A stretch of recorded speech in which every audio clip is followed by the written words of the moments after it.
Bismillahirrahmanirrahim. Assalamualaikum warahmatullahi wabarakatuh.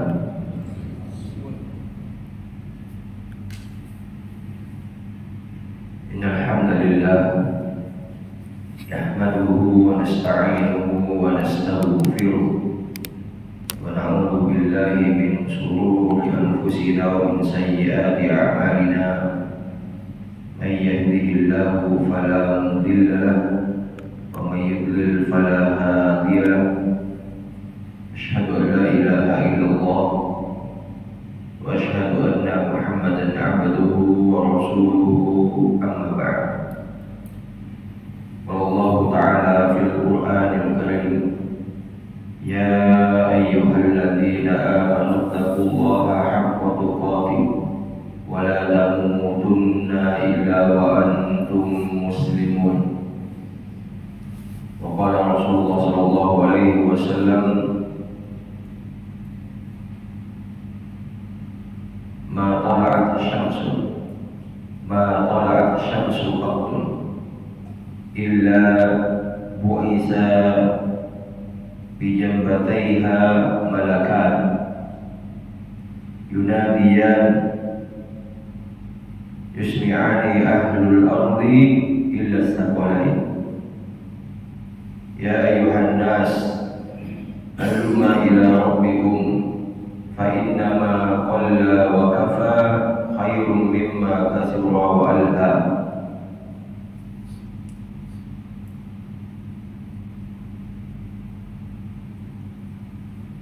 صدق الله العظيم وصدق رسول الله صلى الله عليه وسلم Rasul mab'uts lil alamin. Jemaah salat subuh yang mudah-mudahan dirahmati oleh Allah Subhanahu wa taala. Pertama kita panjatkan puji syukur kehadirat Allah Subhanahu wa taala. Pada kesempatan ini Allah Subhanahu wa taala kembalikan roh kita yang tadinya dipegang, sehingga kita dapat melanjutkan amal soleh kita kepada Allah Subhanahu wa taala. Di antaranya kita tadi bangun tidur, berwudu, sholat, pergi ke masjid, ya, kemudian sampai saat ini kita melakukan aktivitas yang kata Rasulullah SAW dinaungi oleh malaikat, diberi oleh Allah Subhanahu wa taala ketenangan hidup kita, yaitu tawasau bil haq wa tawasau bis sabr, saling nasihat menasihati dalam kebaikan dan kesabaran. Mudah-mudahan apa yang kita lakukan ini, aktivitas yang telah kita lakukan dalam rangka selalu mendekatkan diri kepada Allah Subhanahu wa taala, dicatat oleh Allah Subhanahu wa taala sebagai amal saleh, sehingga nanti menjadi pemberat kebaikan kita kelak di mizan. Selanjutnya salawat serta salam semoga selalu tercurahkan pada Nabi Muhammad SAW, pada keluarga beliau, sahabat beliau, dan seseorang yang senantiasa selalu mengikuti sunnah beliau hingga akhir zaman. Jemaah sekalian yang mudah-mudahan dirahmati Allah Subhanahu wa taala, materi kita pagi ini adalah asbabul falah kama bayyanatha as-sunnah an-nabawiyyah. Sebab-sebab keberuntungan yang telah dijelaskan oleh Rasulullah SAW. Jemaah sekalian yang mudah-mudahan dirahmati Allah Subhanahu wa taala, kita manusia ini ingin sebenarnya semuanya kita beruntung. pasti semua manusia ingin hidupnya itu beruntung, baik di dunia terlebih nanti di akhirat.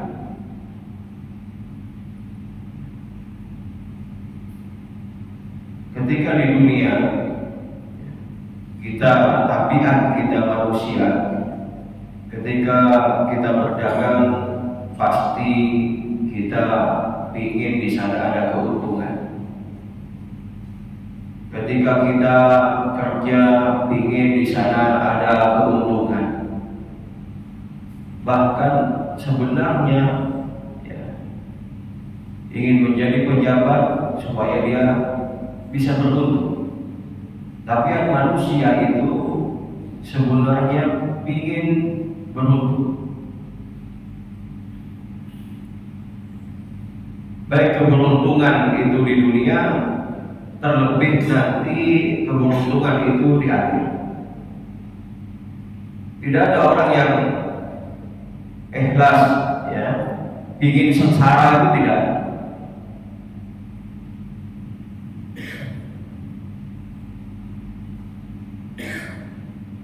Baik itu kesengsaraan di dunia, terlebih di akhirat.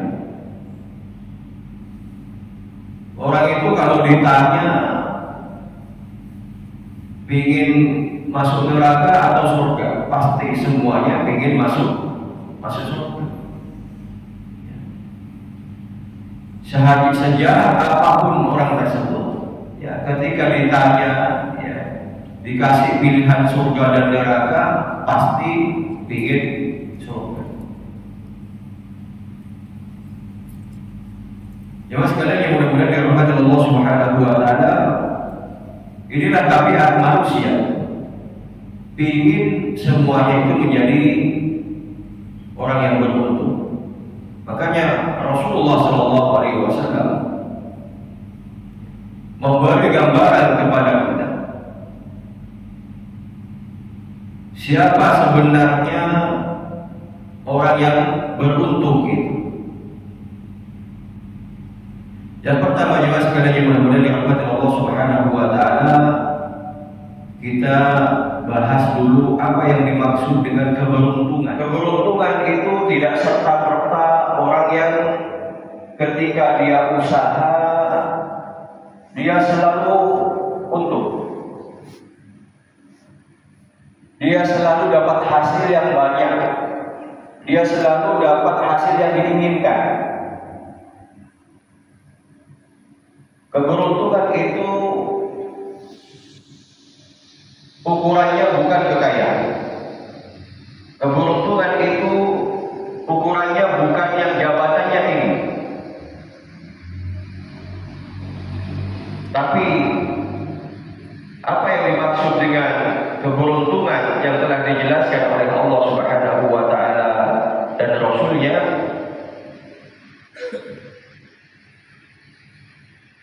Keberuntungan itu manakala ia hidupnya waktu di dunia dipergunakan untuk mendapatkan keberuntungan akhirat.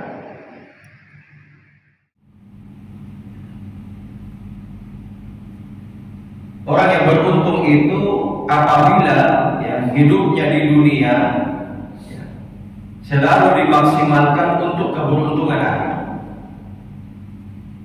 Keberuntungan akhirat itu manakala kita masuk surganya Allah Subhanahu wa taala. Ketika kita di dunia melakukan amalan ahli jannah,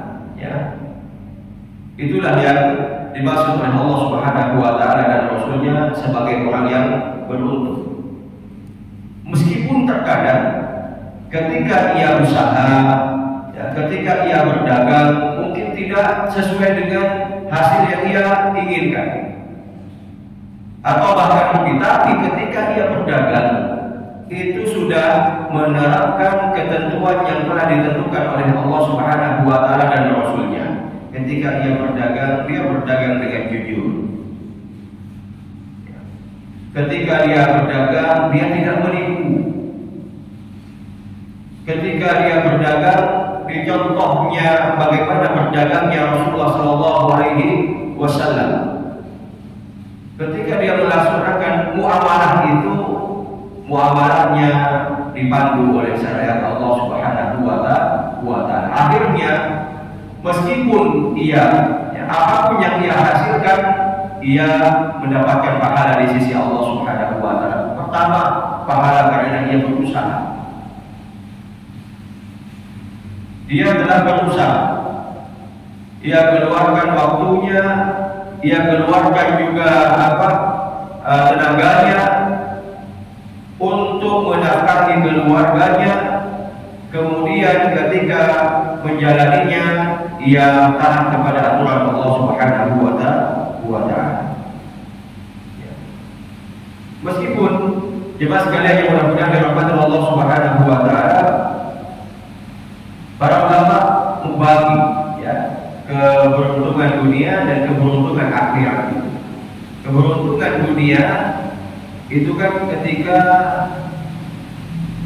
kalau kita lihat dunia intinya saja, orang itu kan kalau dia sehat, waktu di dunia dia sehat, kemudian dia tidak ada penyakit yang berarti, kemudian rezekinya dicukupkan oleh Allah Subhanahu wa Ta'ala, secara kasat mata orang ini beruntung di dunia, manapun di dunia. Akhirat, manakala ketika ia menghadap Allah Subhanahu wa Ta'ala dalam keadaan husnul khotimah, kemudian ketika ia dikubur dia mendapatkan nikmat kubur, ketika dia di akhirat mendapatkan jannah Allah Subhanahu wa Ta'ala. Makanya dikatakan oleh para ulama, apa yang dimaksud dengan keberuntungan dunia itu, kalau dia sudah mendapatkan sebab-sebab tatibul hayat.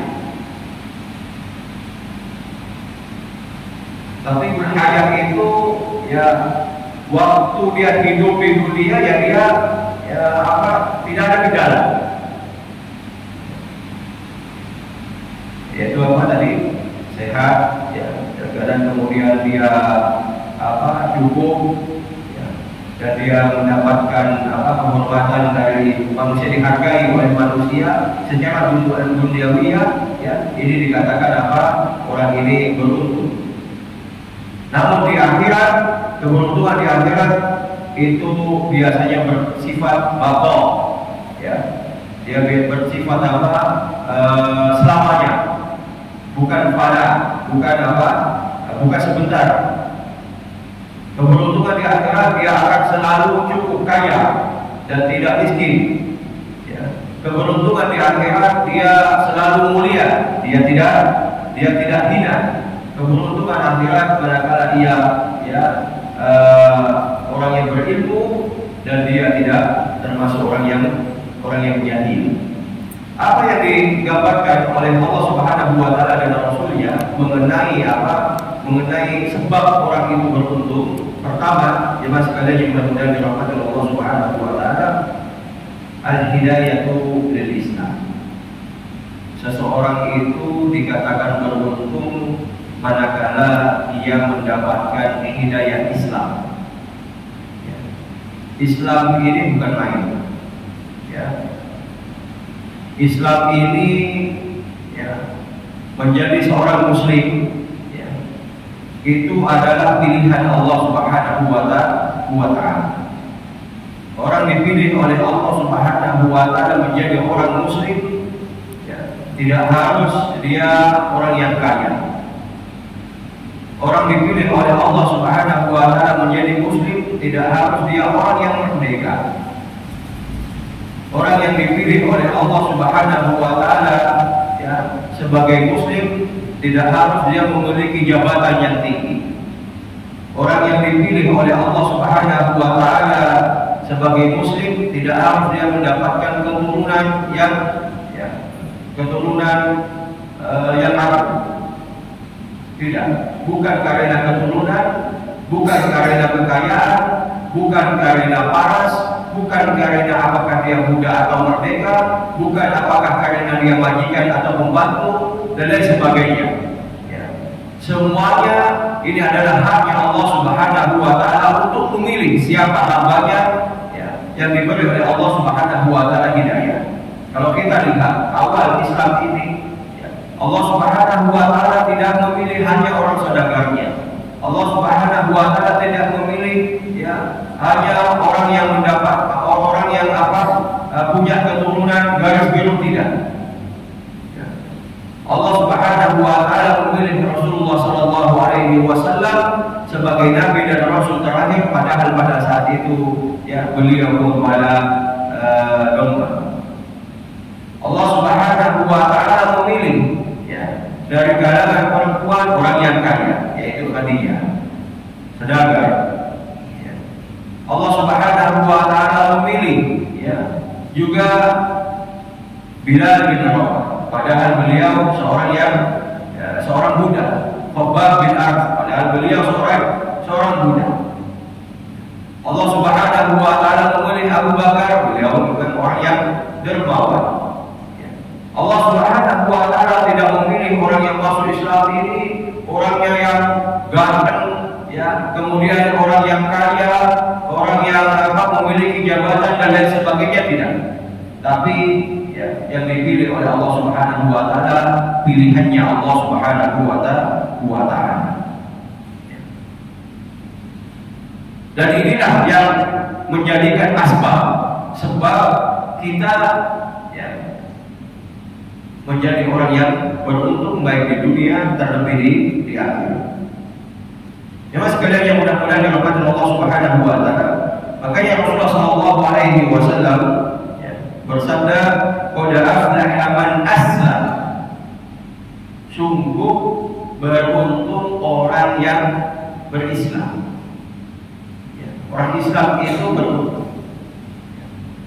Sudah dikatakan oleh Allah Subhanahu wa taala, maksudnya qad aflaha man aslam. Sungguh beruntung orang yang Islam.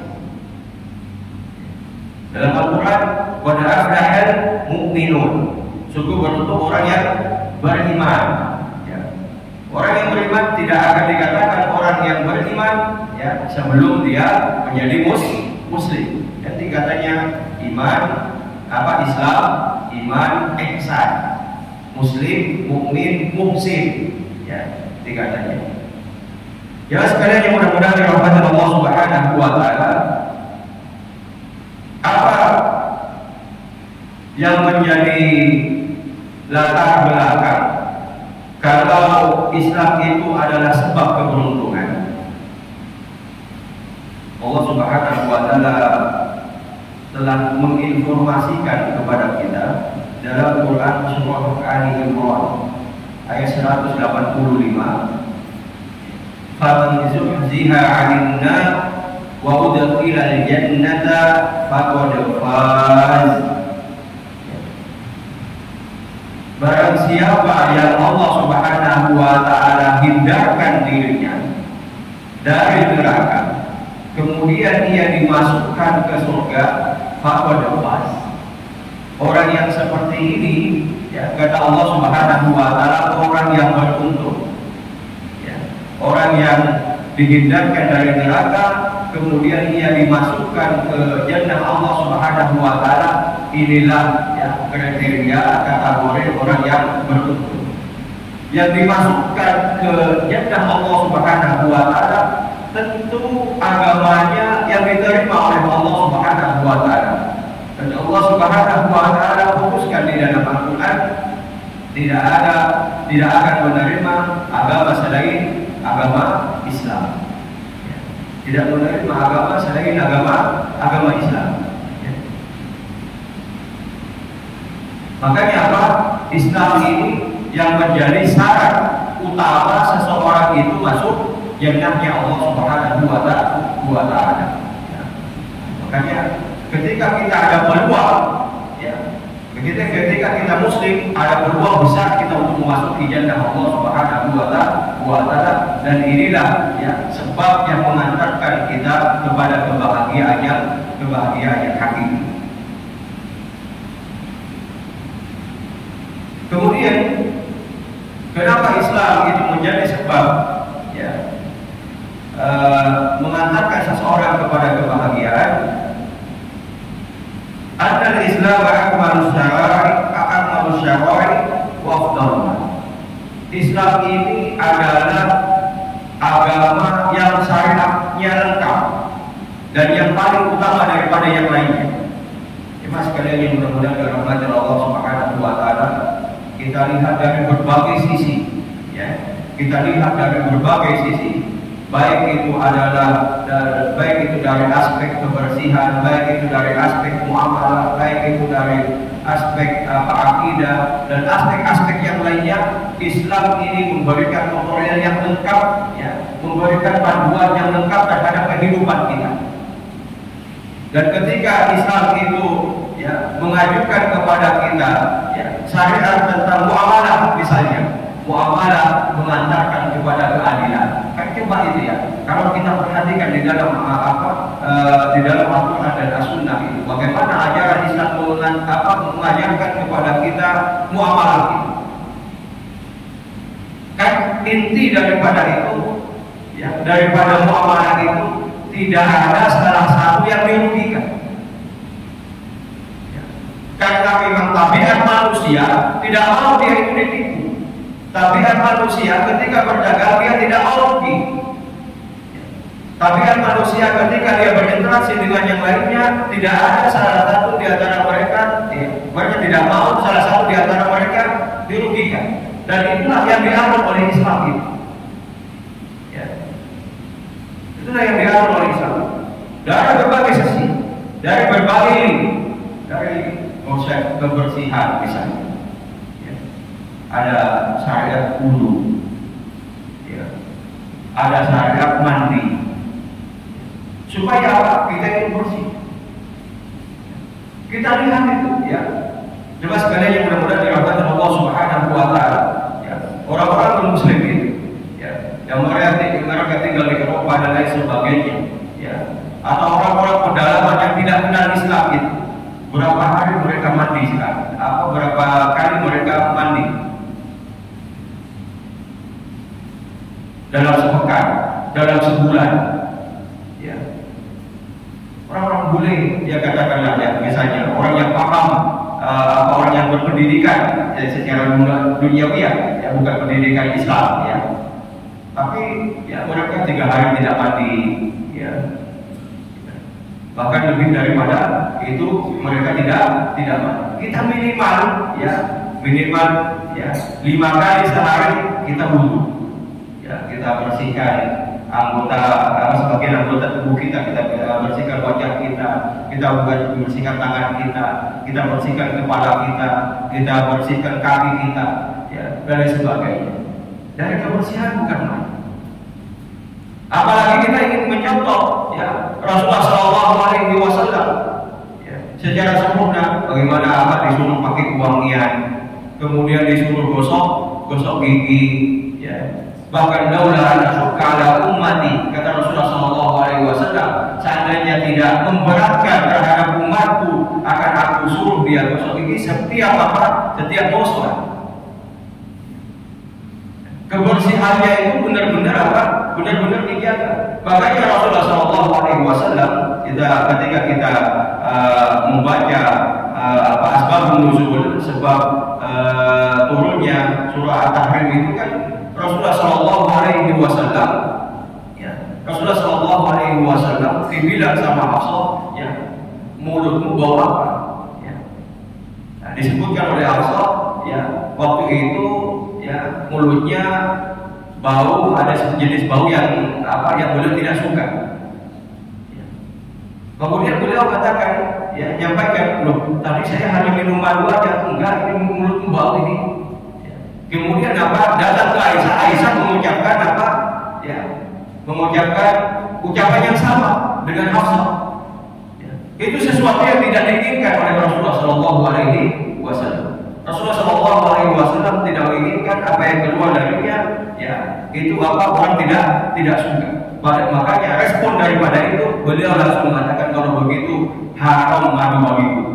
Makanya ditegur oleh Allah Subhanahu wa taala, ya ayyuhan nabiyyu lima tuharrimu ma ahallallahu lak. Wahai Nabi, kenapa kamu mengharamkan apa yang dihalalkan oleh Allah Subhanahu wa Ta'ala bagimu? Ya, kemudian tidak jadi, ya, tidak jadi mengharamkan madu, ya, baginya karena sudah ditegur oleh Allah Subhanahu wa Ta'ala. Ini sebenarnya apa? Gambaran karena kalau Rasulullah SAW ingin memberikan yang terbaik. Ya. Begitu juga di dalam Islam. Kemudian jemaah sekalian yang mudah-mudahan dirahmati Allah Subhanahu wa Ta'ala, muamalah dan berbagai jenisnya itu kan termasuk pembahasan yang panjang di dalam Islam. Ya.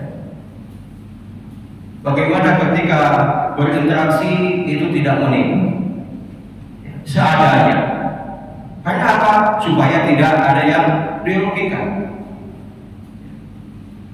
Bagaimana Allah Subhanahu wa Ta'ala membedakan antara jual beli dan riba? Riba itu membahayakan, pasti salah satu dirugikan. Begitu juga ketika nanti bermuamalah, musyarakah dan lain sebagainya, itu begitu diatur oleh Allah Subhanahu wa Ta'ala supaya apa? Tidak ada salah satu dirugikan. Kenapa banyak sekarang itu keluhan? Ya. Kenapa sekarang itu banyak masalah? Ya. Dari masyarakat kita itu karena mereka tidak menggunakan panduan Islam dalam masalah yang sepele saja pinjam meminjam. Ya, ada beberapa ustaz, ya, saya itu udah kapok, ya, selalu dipinjamin ini nggak dikembalikan dan lain sebagainya. Ibu tulis enggak ustaz. Ya, padahal ya disuruh oleh Allah Subhanahu wa Ta'ala, ya, faktu. Kalau kamu ya melakukan aktivitas pinjam meminjam disuruh tulis. Ini agama, ya, yang dijadikan panduan oleh Allah Subhanahu wa Ta'ala supaya apa? Supaya tidak ada yang dirugikan. Orang yang meminjam diancam, ya. Orang yang meminjam sengaja tidak ingin mengembalikan apa pinjamannya diancam oleh Rasulullah SAW. Ya, orang seperti ini tidak selesai, ya, urusannya meskipun dia meninggal dalam keadaan mati syahid, akan tetap ditagih sampai akhir. Ini kan supaya kita hati-hati dalam masalah amanah. Lagi ketika kita dikasih amanah dan pokoknya semua jenis muamalah itu, ya, itu demi kemaslahatan kita, demi kemaslahatan manusia. Makanya sebegitu rapi Allah Subhanahu wa Ta'ala, ya, atur. Dalam masalah pernikahan juga seperti itu. Ya, dalam masalah pernikahan, ya, itu tidak sepele sebenarnya. Banyak pelajaran, ya, yang Allah Subhanahu wa Ta'ala, ya, berikan. Banyak syariat yang harus kita, ya, yang harus kita berpegang teguh di dalamnya supaya apa?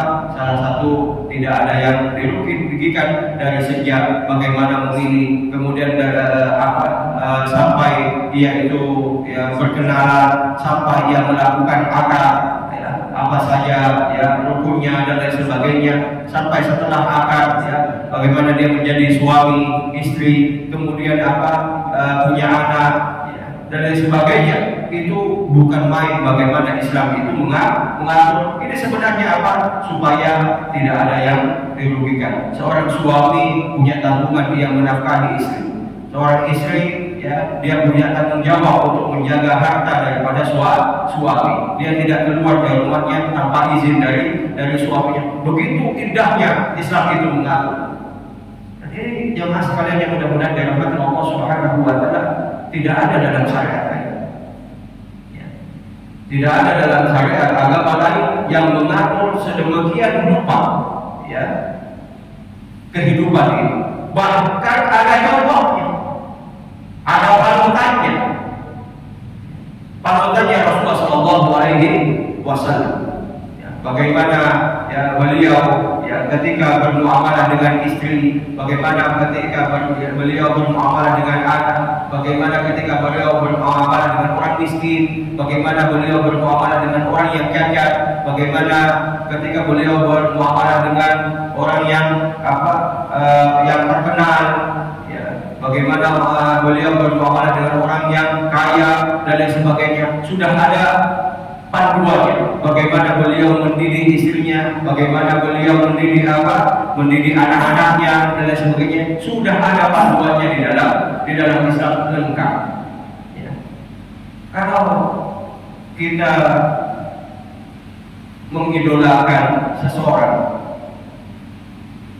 selain Rasulullah SAW, kita tidak akan bisa melihat bagaimana kehidupannya secara utuh. Kita mengidolakan artis, kan pas nyanyi saja, ya. Pas dia tampil di panggung, cuma itu saja yang dinikmati. Itu pun belum tentu mengatakan dia itu bahagia. Tapi tidak dilihat bagaimana dia kesehariannya, bagaimana dia di rumah, bagaimana dia bermuamalah, bagaimana ini itu dan lain sebagainya. Tapi Rasulullah SAW lengkap, kita melihatnya dari berbagai sisi. Ada panduannya. Jadi dalam pernikahan saja seperti dan itu bukan hanya pernikahan, ya. Itu benar-benar tadi bagaimana hukum talak, ya, talak 1, talak 2, talak 3, bagaimana ketika salah satunya meninggal, si suami meninggal, bagaimana pembagian warisnya, bagaimana kalau si istri meninggal, bagaimana pembagian warisnya, kemudian bagaimana wasiat dan lain sebagainya, diatur semuanya di dalam Islam dan ini mustahil, ya, ada di dalam syariat yang lain. Makanya dikatakan bahwasanya apa? Islam ini adalah syariatnya sempurna, ya, dan lebih afdal daripada yang lainnya. Kemudian jemaah sekalian yang mudah-mudahan dirahmati Allah Subhanahu wa taala, kenapa Islam ini menjadi asbab yang pertama, ya, untuk meraih kebahagiaan itu? Karena Islam ini adalah agama fitrah.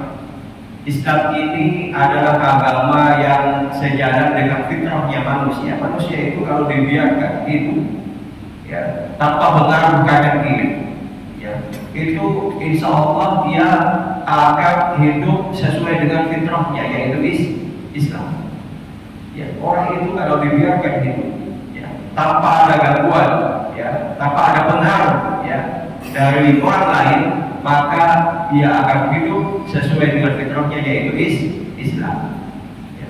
Makanya apa? Ya, sampaikan oleh Rasulullah SAW, kullu mauludin yuladu 'ala fitrah. Setiap, ya, anak yang keluar dari perut ibu itu semuanya dikeluarkan dalam fitrah. Tapi bapaknya lah yang mengantarkan dia Yahudi, bapaknya yang mengantarkan dia Nasrani, bapaknya yang menjauhkan dia dari Islam. Bahwa yu'awidani atau yumajisani atau yunasirani, bapaknya yang mengatakan dia Yahudi, Majusi, Nasrani, ya. Tapi sebenarnya kalau dibiarkan orang itu hidup, dia akan, ya, berpegang teguh kepada Islam. Kemudian jemaah sekalian yang mudah-mudahan dirahmati Allah Subhanahu wa taala, kenapa Islam, ya, ini menjadi asbab, ya, pertama seseorang itu beruntung, ya, karena semua keperluan hidup, ya, semua keperluan hidup kita manusia itu diatur, ya, secara sempurna di dalam Islam. Semua kebutuhan hidup kita. Ketika kita berusaha misalnya, ya, ketika kita berusaha, kemudian nyatanya kita, ya, tidak untung, tapi kita rugi. Kita berusaha lagi, kita rugi terus. Kita menjadi orang miskin, katakanlah kita miskin, yang miskin akan dibantu oleh yang kaya. Yang miskin dibantu oleh yang kaya. Mu'adz bin Jabal ketika diutus oleh Rasulullah SAW ke Yaman, setelah diperintahkan untuk mendakwakan tauhid, ya, itu apa? Diperintahkan untuk apa? Mereka membayar zakat. Zakatnya itu diambil dari yang kaya, kemudian dikasihkan kepada yang miskin, supaya apa? Hidup itu seimbang. Ya. Hidup itu di masyarakat itu tidak ada kecenderungan yang sifatnya sosial, ya, supaya seimbang, ya, antara yang miskin dengan yang kaya. Tidak ada iri hati, tidak ada dendam, tidak ada apa, ya, tidak ada ghil, ya, dalam hatinya. Makanya disuruh apa? Ya, kasihkan apa, yang kaya disuruh mengasih yang miskin. sedekah dan lain sebagainya. Dan inilah yang dicontohkan oleh Rasulullah SAW kepada Abu Sufyan itu. Ya. Saat di Madinah, ya, itu kan di sekitar Masjid Nabawi ada Abu Sufyan. Rasulullah SAW yang di antara salah satu penduduknya adalah Abu Hurairah pada saat itu. Ya.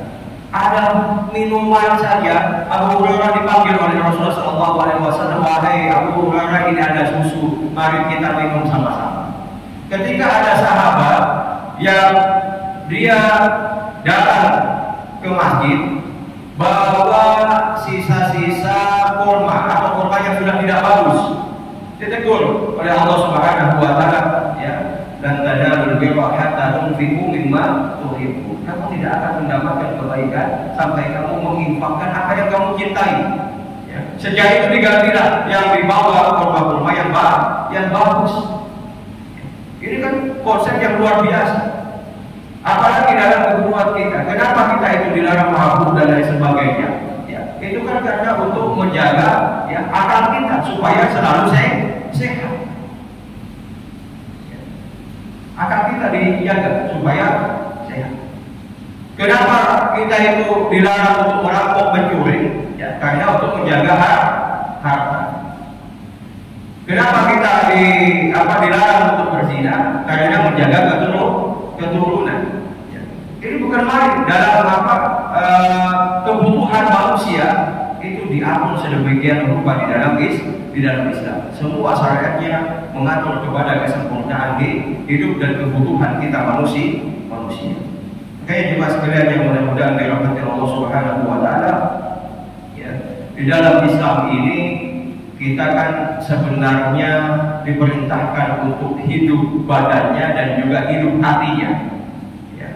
Jadi bukan cuma badan kita yang sehat, ya, tapi hati kita yang sehat. Apa yang dimaksud dengan sehatnya badan itu?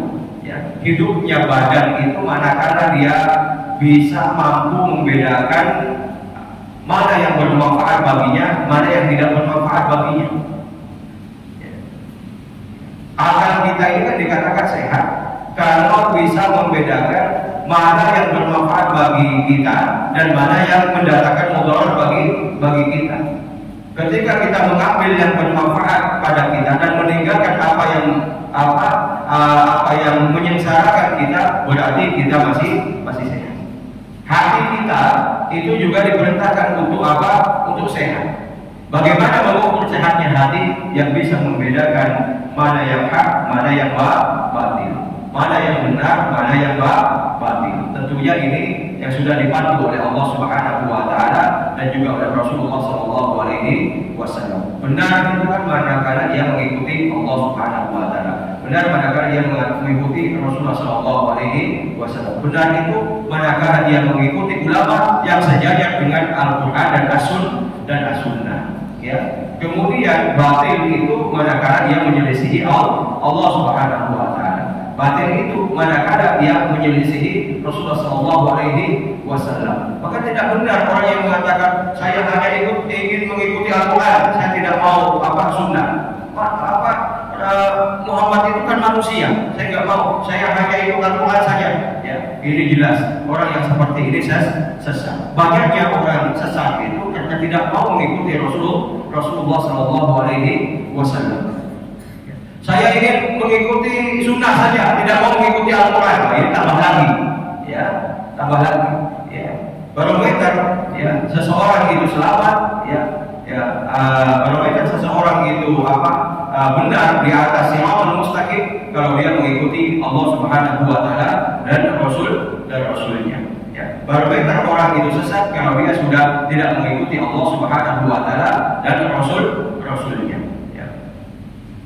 Makanya hidupnya hati itu manakala dia bisa membedakan al-haq dan al-batil. Kemudian yang kedua, jemaah sekalian yang mudah-mudahan dirahmati Allah Subhanahu wa taala, pokok yang kedua itu adalah dia merasa cukup dengan rezeki yang diberikan oleh Allah Subhanahu wa taala.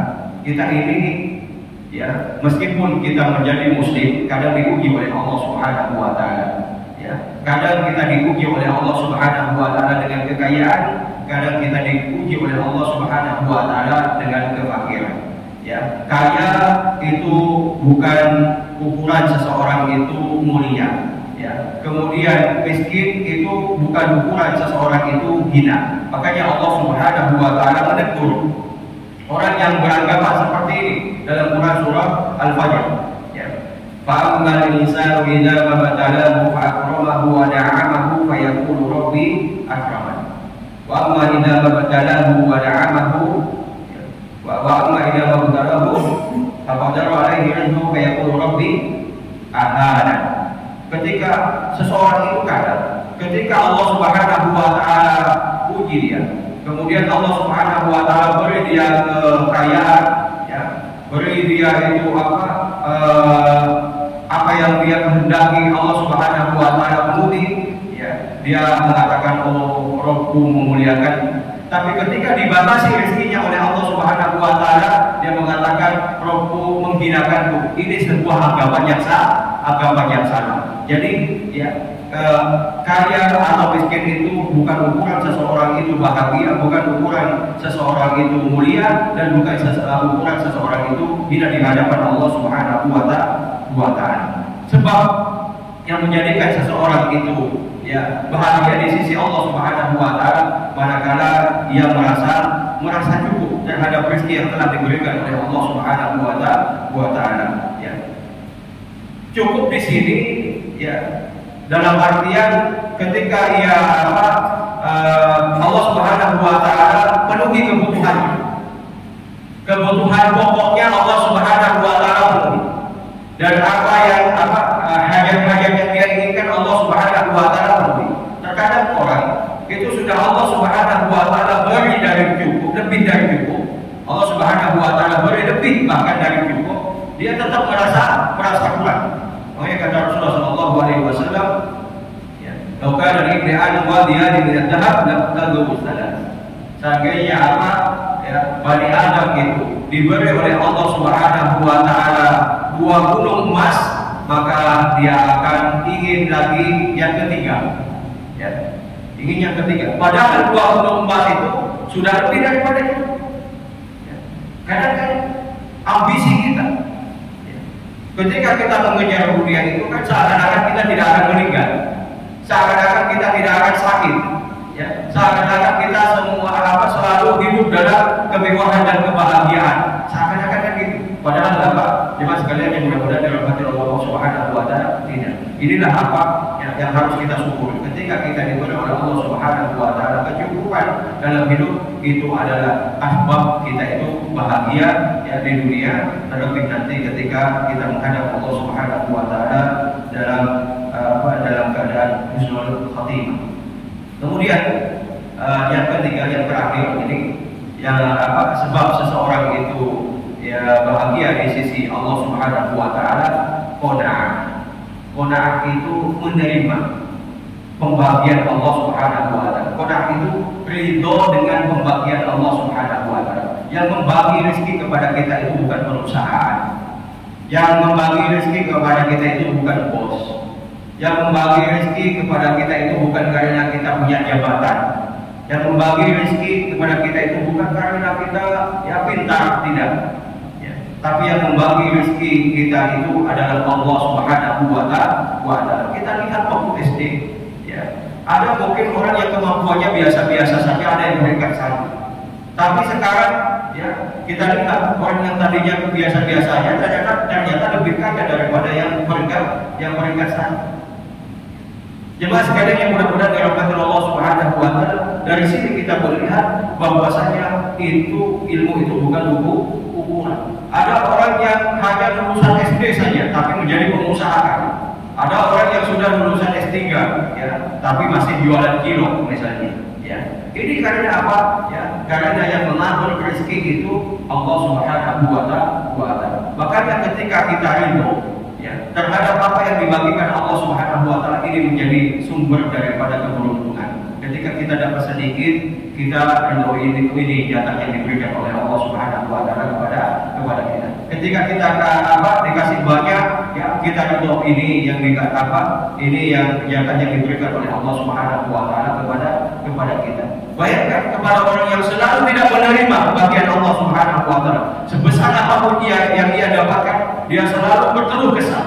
Sebesar apapun yang Allah Subhanahu wa taala berikan kepada dia selalu merasa tidak cukup. Ya, ini bahaya. Makanya sebab keberuntungan manakala ia selalu ridho dengan rezeki yang telah diberikan oleh Allah Subhanahu wa taala. Tapi bukan berarti ya harus berpangku tangan ya.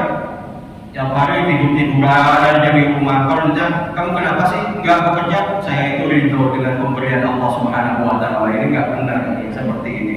Ya, sudahlah nggak usah ambisi ya, ridho saja terhadap pembagian Allah. Pengangguran dan kenapa kamu nggak kerja jadi pengangguran? Aku ridho terhadap pembagian Allah ini. Pembagian apa? Ini keyakinan yang sah. Berusaha dulu ya. Allah Subhanahu wa taala kan menyuruh kita untuk berusaha. Di hari Jumat itu misalnya kan ya, tentang Jumatan itu ya ayyuhalladzina amanu idza nudiya lis-salati min yaumil jum'ati fas'au ila dzikrillahi wa dzarul bai'i ya. Kalau dipanggil untuk sholat Jumat ya segera datang, yang tinggalkan jual beli. Kan setelahnya disuruh apa? Fantasiru fil ardh, disuruh setelah itu disuruh bertebaran lagi di muka bumi. Disuruh apa? Disuruh berusaha lagi. Ya, tidak disuruh untuk berpangku tangan. Ya. Nyatanya ketika kita itu kan orang soleh itu, ya. Ketika diberi oleh Allah Subhanahu wa taala rezeki yang lebih, kita bagaimana pergunakan rezeki yang lebih itu ya supaya apa? Bermanfaat untuk orang lain. Ketika kita dibatasi rezekinya oleh Allah Subhanahu wa taala, kita bersabar. Inilah yang diberikan oleh Allah Subhanahu wa taala kepada kita. Dua-duanya pahala. Ya. Dapat untung yang lebih kita pahala, ya. Tidak mendapatkan untung juga kita pahala. Ya. Tidak mendapatkan untung kita bahkan mendapatkan dua pahala berusaha, kemudian yang kedua pahala karena kita sabar dan menerima terhadap pembagian Allah Subhanahu wa taala. Inilah tiga hal yang menjadi sebab ya seseorang itu bahagia di sisi Allah Subhanahu wa taala yang telah dijelaskan oleh Rasulullah sallallahu alaihi wasallam. Sampai di sini mungkin ada pertanyaan, dipersilakan.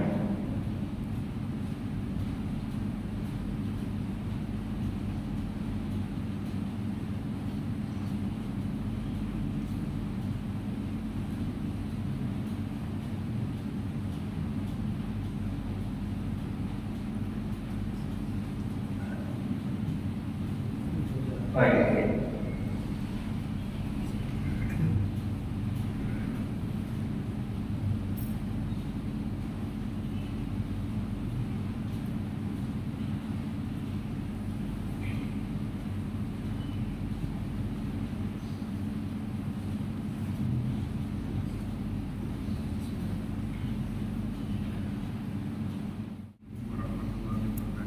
Waalaikumsalam warahmatullahi wabarakatuh.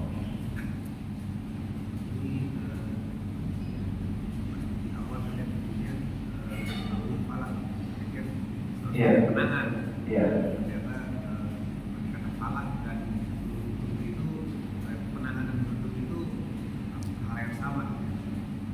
Iya. Kayak di itu kan kalau di definisinya kita tangkap ada dua macam, untung atau sebenarnya profit lawannya rugi atau untung lawannya sial. Nah, apakah itu hal yang sama? Ya, karena kadang kita berusaha mendapatkan keberuntungan dalam arti ingin dapat apa ya, lebih dapat hasil lebih banyak dari kita usahakan, atau kadang kita berusaha kita dapat apa itu ya bencana musibah dalam arti sial. Ya, gitu. Kalau definisi kefalah apa kita kesialan atau kerugian atau tadi itu sama dengan kita kalau falah itu lawannya kalah, apa dapat ketika kekalahan atau ya secara bagaimana? Ya. Secara duniawi ya, secara duniawi kan kalau kita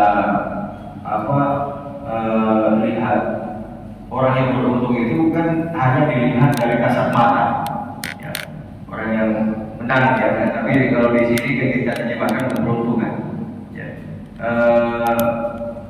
Terjemahan bahasa Arab itu kadang tergantung konteks, ya, tergantung apa konteksnya. Kalau kita lihat dari segi apa ukhrawi itu, setiap yang disampaikan oleh Allah Subhanahu wa Ta'ala dan Rasulnya itu sebenarnya dari sisi ukhrawinya, ya, dari segi akhiratnya. Kan kalau orang secara kasat mata, Rasulullah Shallallahu Alaihi Wasallam menyampaikan, "Qad aflaha man aslam." Beruntung ya orang yang Islam. Kan orang apa, orang yang nggak punya agama bagi diri nggak masuk tuh. Kenapa sih orang Islam itu beruntung? Ya. Orang di luar Islam, dan kenapa orang itu secara kasat mata dia melihatnya apa dari faktor duniawinya. Ya. Tapi di dalam Islam, ya, konsep keberuntungan itu tidak serta-merta dilihat dari kasat mata. Ya. Kayak tadi dikatakan, ya, orang yang secara apa kalau kita lihat secara lahiriah, ketika orang itu berdagang dikatakan untung itu ketika dia mendapatkan untung yang banyak. Ketika dia ketika dia bertransaksi ada laba, ada hasil yang dia dapatkan. Tapi kalau kita lihat dari segi ukhrawinya, ya, orang yang beruntung dalam hal ini, ya, manakala ketika dia berdagang dia sudah sesuai dengan batasan-batasannya Allah Subhanahu wa Ta'ala, ketentuan-ketentuannya Allah Subhanahu wa Ta'ala, ya, dia sudah lakukan. Dia meninggalkan apa yang dilarang oleh Rasulullah Shallallahu Alaihi Wasallam. Yang seperti ini, ya, mau dia dapat hasil, mau dia tidak dapat hasil, tetap menjadi orang yang beruntung. Beruntung apa? Karena dia sudah melaksanakan syariat Allah Subhanahu wa Ta'ala. Ini yang pertama. Kemudian dibalik daripada itu, ketika dia nyatanya rugi, dia masih bersabar, ya, dia bersabar, ya. Orang yang seperti ini, ya, dapat ujian pahala dari Allah Subhanahu wa Ta'ala. Ya, tentu ini tidak bisa dilihat dengan kasat mata. Ya. Orang yang menerima, ya, terhadap pemberian Allah Subhanahu wa Ta'ala itu kalau kita lihat bukan dari sisi ukhrawi, agak aneh. Kenapa sih? Kan dia bekerja, wajar kalau dia dapat hasil. Orang berpikirnya seperti itu, ya. Tapi kalau kita lihat dari segi ukhrawi, ya, dia mendapatkan hasil, ya, baik itu yang banyak maupun dia itu yang sedikit, ya, dia tetap menjadi orang yang beruntung. Karena apa? Dia selalu menerima, ya, hatinya, ya, selalu menerima terhadap apa yang dibagikan oleh Allah Subhanahu wa Ta'ala. Jadi kita di sini mengambil dari sisi ukhrawinya, ya. Yang kadang dengan kalau kita ukur dengan lahiriah, ya, itu kadang kenapa kok dikatakan seperti ini, ya. Tapi kita di situ ada sesuatu yang lain yang kita ingin dapatkan, yaitu intinya adalah ridha Allah Subhanahu wa Ta'ala. Kan kita manakala ibadah itu kan diartikan bukan hanya sebatas ibadah fardhu, ya, sholat, ya, puasa, ya, umroh, haji dan lain sebagainya, ya. Tapi ibadah itu, ya, manakala dia sudah, ya, melaksanakan apa yang diridhoi oleh Allah Subhanahu wa Ta'ala dan dicintai oleh Allah Subhanahu wa Ta'ala. Ketika aktivitasnya, ya, itu mendapatkan ridho Allah Subhanahu wa Ta'ala, dia sudah melakukan ibadah dan mendapatkan pahala di sisi Allah Subhanahu wa Ta'ala. Itu yang jadi beda antara lahiriah dengan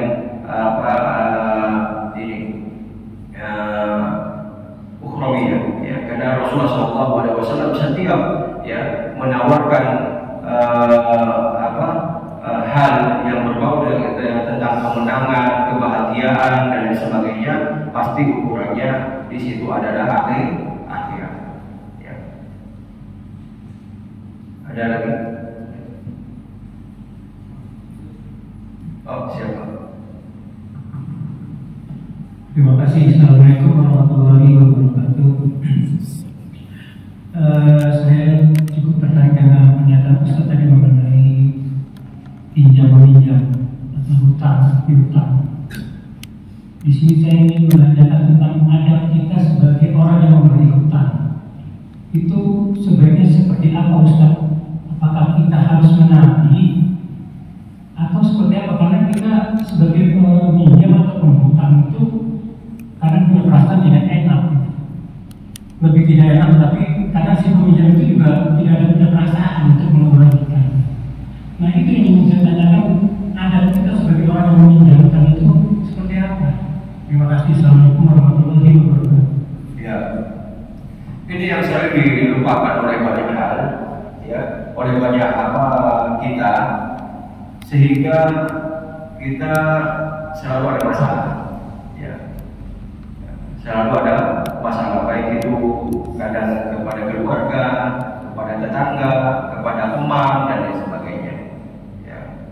Pertama dalam ada hutang-hutang itu, ketika berhutang itu harus jelas, ya, harus jelas, ya, mau pinjam berapa, kemudian kapan mau dikembalikan.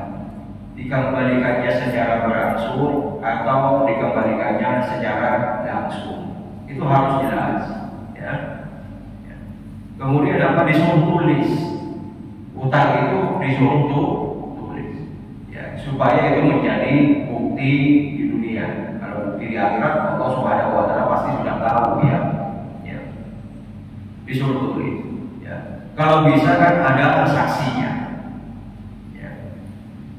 Ada saksi kalau dia itu berhutang, supaya apa? Supaya dia ada perasaan juga ketika melihat saksi itu, iya saya punya hutang sama ini, bukan kepada orang yang dihutangi saja. Jadi harus ada saksi. Ya.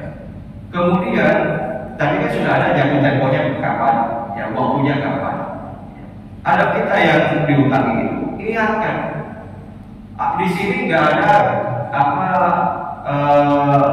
enak atau tidak enak. Barangkali dia lupa, memang. Ya, barangkali orang yang berhutang ini lupa. Ya, kita ingatkan.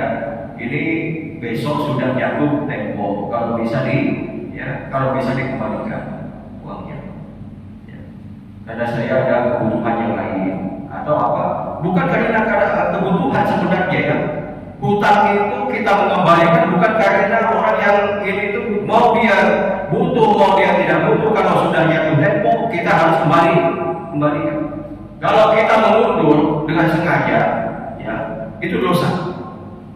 Kita mengundur hutang itu dengan sengaja, itu dosa. Bukan tidak dosa. Kan sudah jatuh tempo, ya. Kemudian sudah sampai waktunya. Kita ada duitnya. Ya.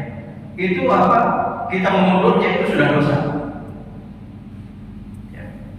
Kemudian jemaah sekalian yang berkenan dirahmati Allah Subhanahu wa Ta'ala, bagi yang berhutang ketika nyatanya, ya, dia tidak bisa membayar, dia datang supaya hatinya orang yang mengutangin ini tenang. Ya, jangan malah diem-dieman, saya nggak ada duit dulu kok, jangan sampai menagih. Ya, kalau bisa datang, ya, datang dulu. Mohon maaf Pak, ya, kemarin saya itu kemarin saya itu sudah berusaha ini, nyatanya tidak sesuai dengan yang saya inginkan. Saya minta waktu lagi dan kasih lagi waktu. Jangan ini kebanyakan kita salah. Ketika sudah lepas misalnya nanti Juli, ya, tanggal 1 deh saya kembalikan. Ketika 1 Juli, umpamanya utangnya belum saya minta belum bisa saya kembalikan. Habis itu dia nggak kasih waktu.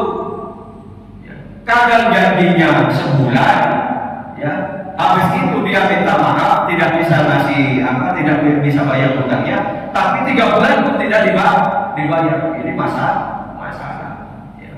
Ini dosa ya, seperti itu. Meskipun nanti nyatanya dia itu membayar, mengulurnya ini sudah dosa. Ya. Jadi adabnya itu seperti itu, ya. Ya, jadi ketika sudah jatuh tempo itu ya diingatkan.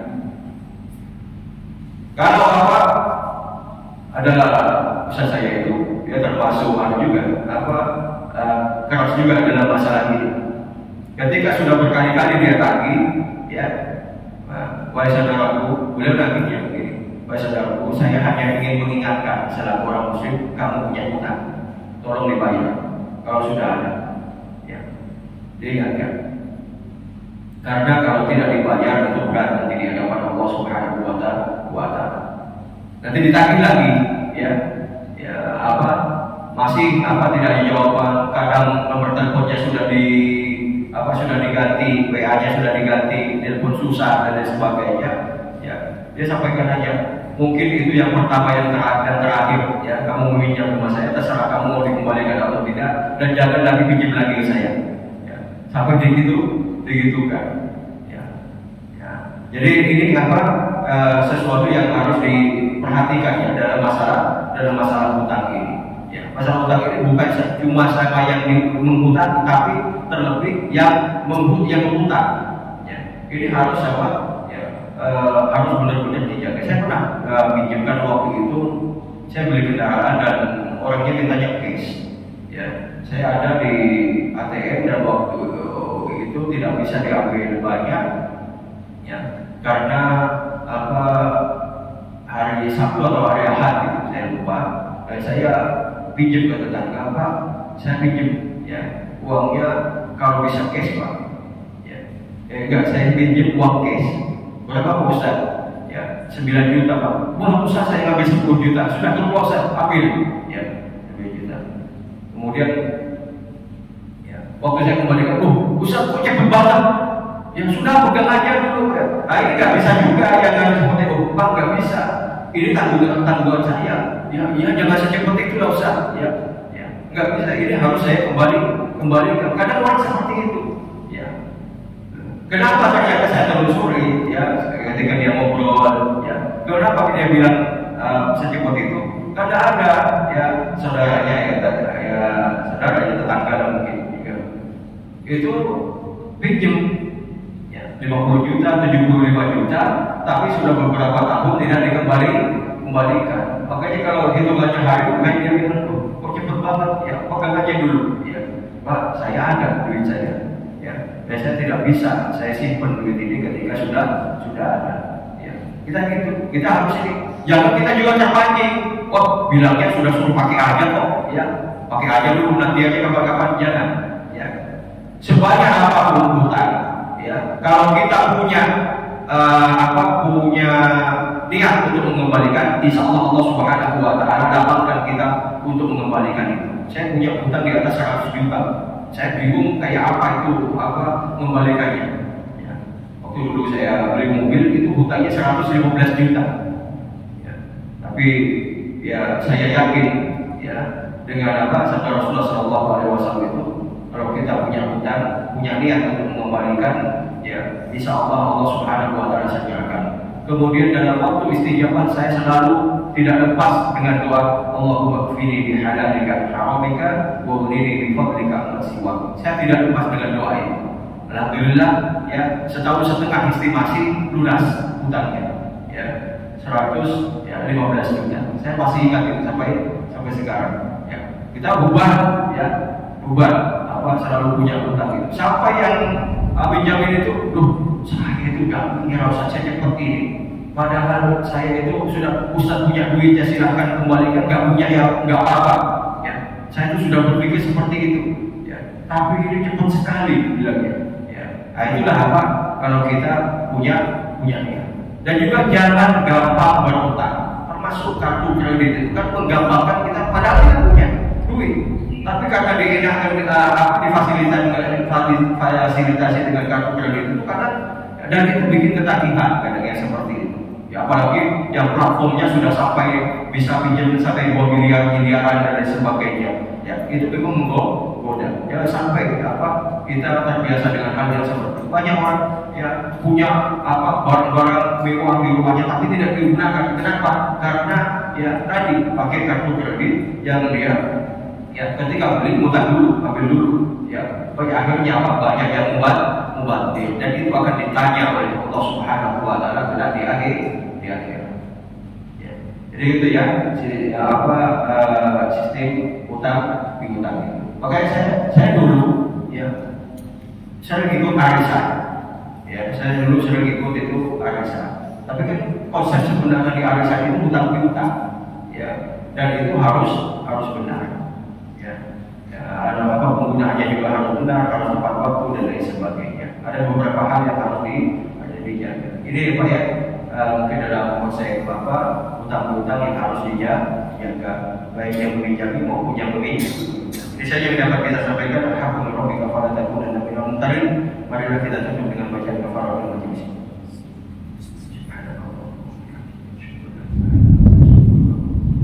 Assalamualaikum warahmatullahi wabarakatuh.